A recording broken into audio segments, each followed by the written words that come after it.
Hey everybody, I'm Nicholas Skinner with Skinner Games, and you're here for another game reviews in 5 minutes or less. Now in this episode we're going to be talking about one of my very favorite OSR games that has come out recently. It is called The Hero's Journey. Now aside from the super awesome Hobbit-esque cover, which I totally adore by the way, and never mind this little picture of the Game Master style Gary Gygax on the back, the book is a pretty slim volume, which is once again one of my very favorite things, as everybody knows who watches this, is one-volume games. But aside from the book being just a single volume, you've actually got really great art in it as well. You have some of those contributors to the OSR community that you see pop up pretty regularly. Images like so. But you also get a bunch of line art from one of my favorite artists, Larry Elmore. And here we have some Elmore pieces. I just love Elmore's art. The races and the classes are almost all Elmore art. Now this game is adapted by James M. Spann from the original Dungeons & Dragons material, so it's part of the old school Renaissance, but he fiddles with it quite a bit and makes it really unique. You get most of your basic races, your human, your halfling, your half-orc, stuff like that, and they give you a ton of classes. So you get your acrobat, a cavalier, a duelist, things like that, some extra classes more than just your fighter, your cleric, and what have you.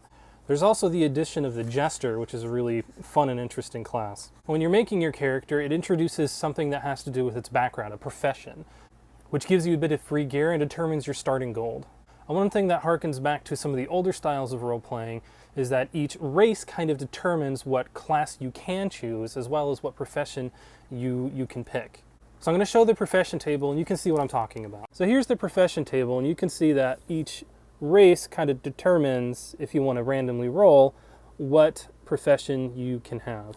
And the same goes for races. Each race gives a table that determines what classes you can have and how high you can level in those classes. For example, here's the dwarf. Also, when you pick your race, it tells you how many dice you get to roll for each attribute. So for instance, the dwarf doesn't really have a lot of charisma. They don't deal with people very well. So they get a lower dice than, say, an elf. And to go back to the dwarf example in the book, here's what I'm talking about. So as you can see from the table, the statistics roll differently, which gives a nice variation to the game, so everybody's not just rolling 3d6. Additionally, you'll find through the book a bunch of boxes with house rules. These house rules get a lot of fantastic alternatives to the game. And of course, it continues on through your gear, the combat style, how to gain experience, that sort of thing. Gives you full magic, a full bestiary. But one innovation that really stuck out to me and really made me fall in love with this game is the way that they handle magic weapons. You have a weapon that gains what's called myth points, also armor and other gear. So what happens with myth points is every time you roll a critical hit, meaning you roll a natural 20 on your die, you gain 1 myth point.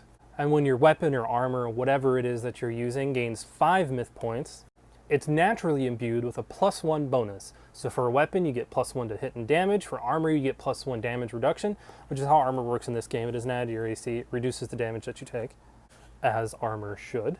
Additionally, it may have the opportunity to gain an ability. If your natural 20 roll kills whatever thing you're fighting, your weapon can pick up the Bane ability. Gain another 5 myth points, and your weapon becomes a +2 weapon and gains the ability to detect whatever creature that first Bane was within 120 feet. An additional 5 gives you a +3 and another ability of the GM's choosing. Usually that ability reflects something that has to do with your race or class. And so on and so forth with the other items. Now I love The Hero's Journey for a number of reasons. I absolutely adore Larry Elmore's art. I love how much James Spann put into this. There's a lot of thought into each race and each class, how the weapons work. But it's still a really easy game to pick up and to teach to other people. And I believe the PDF is free. It used to be. I'll post a link in the description below, and if it's not, well, I'm sorry, but it's going to be cheap. The hard book is also very good. Now I got this one off of Lulu, and to tell the truth, it's not the best print job I've ever seen. When I got the book, the spine was a little bent out of shape, and some of the pages are a little thinner than I appreciate. But that's more personal preference. The book still holds up pretty well, and the game itself is just amazing. You will not go wrong if you pick up Hero's Journey from James Spann. Now, if you like this review, please hit that thumbs up button, follow our channel. We love to hear what you have to say in the comments. And check out our other show, Retro Roleplaying, where we play through a lot of these games so that you guys can see how they play at the game table. You'll see all the issues that we run into, so that maybe if you decide to play them, you can curtail them in your own game. So I hope this helps you guys out, and as always, happy gaming!